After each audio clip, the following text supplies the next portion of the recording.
D'après mes analyses, je me suis rendu compte que le véritable adversaire ou concurrent de l'Africain ou de l'humain même en général n'est pas son prochain, n'est pas son semblable. Notre véritable adversaire en tant qu'Africain, en tant qu'être humain aujourd'hui, notre véritable concurrent en tant qu'être humain aujourd'hui, c'est simplement l'intelligence artificielle. On se rend compte que l'intelligence artificielle est de plus en plus présente dans notre vie quotidienne. Normalement, cela devrait être bénéfique pour nous, en réalité. Sauf que, sur le plan, bien sûr, l'aspect pratique, on se rend compte qu'en fait, c'est plutôt une sorte de poison lent.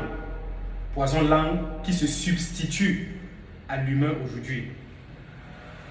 On se rend également compte que beaucoup de gens perdent leur emploi, beaucoup de gens perdent leur travail à cause justement de l'intelligence artificielle. Parce que là où, ou bien dans certaines activités, ou bien dans certains secteurs d'activité où en réalité la main ou bien l'influence humaine était nécessaire, on l'évince tout simplement pour le substituer à l'intelligence artificielle ou bien par l'intelligence artificielle. Et c'est très dangereux parce que pour le moment, nous sommes à la phase d'essai en fait, parce que d'après certains documentaires, on apprend qu'en fait, ils sont juste à la phase d'essai. C'est-à-dire, la véritable intelligence artificielle ou bien l'entité artificielle véritable n'est pas encore mise en place.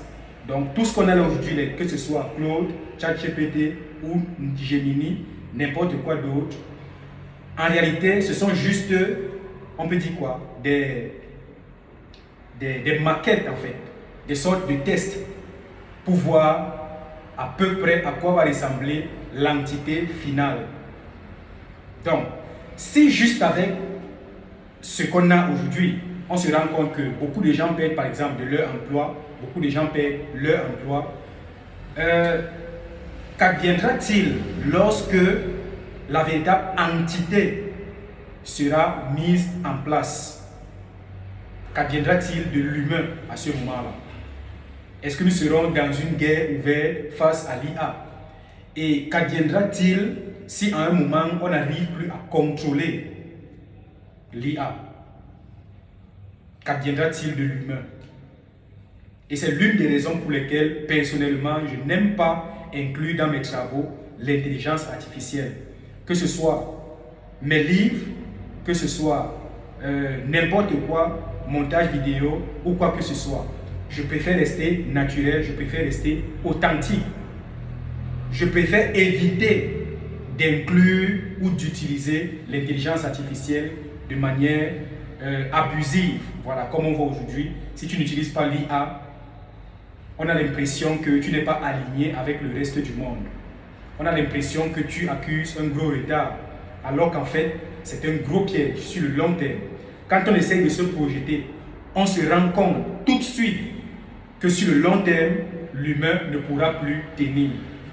De toutes les façons, les films, voilà, ces films américains, russes, où on voit cet antagonisme existentiel entre les robots, voilà, qui deviennent incontrôlables face aux humains.